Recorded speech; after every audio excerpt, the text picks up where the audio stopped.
Vou contar para vocês uma história muito interessante sobre o Papa Francisco e Leonardo Boff. Você sabia que eles eram amigos, mais que amigos, trocavam correspondência de uma maneira secreta com o Papa, já Papa, não era o Jorge Mário Bergoglio não. Mas antes, lembra de se inscrever no Amado Mundo e ativar as notificações. A gente estreia em junho.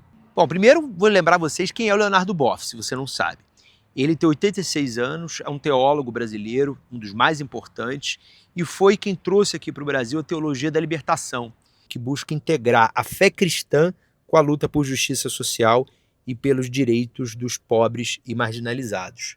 O Leonardo Boff foi condenado pela Congregação de Doutrina da Fé, um órgão da Igreja Católica que foi chefiado pelo Joseph Ratzinger, o Papa Bento XVI, o antecessor do Papa Francisco. E ele foi condenado por, nesse envolvimento dele com a teologia da libertação, nas palavras que o Joseph Ratzinger usou no documento final, atentar contra a doutrina cristã. E foi condenado a 1 ano de silêncio. Naquele momento ele não saiu da Igreja Católica, ele pediria a dispensa do sacerdócio em 1992. Ele não é mais um sacerdote. Mas antes de eu continuar, lembra de assinar o Amado Mundo, se inscrever aqui no YouTube.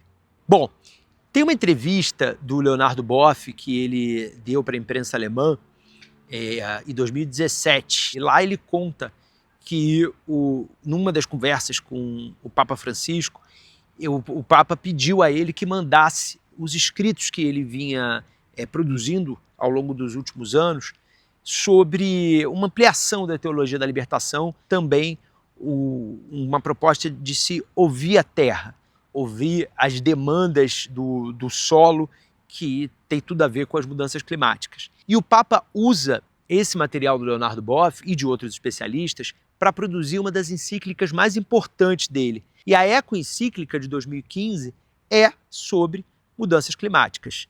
Uma encíclica é um documento oficial escrito pelo Papa e tem como objetivo orientar os católicos sobre questões importantes da fé e da vida em sociedade.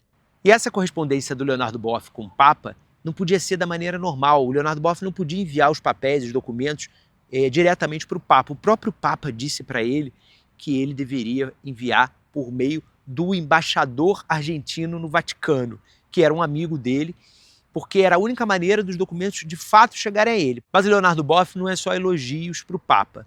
Nessa mesma entrevista para a imprensa alemã, ele critica o fato de ainda não haverem sacerdotes mulheres. Ele fala numa masculinidade excessiva e não considera uma visão verdadeiramente cristã excluir as mulheres da possibilidade de sacerdócio. Lá na coluna do Platô, eu publiquei uma reportagem mais extensa sobre essa relação do Leonardo Boff com o Papa Francisco. Te convido para ler. Lembra? Assina o Amado Mundo, segue a gente nas redes sociais. A gente começa para valer em junho.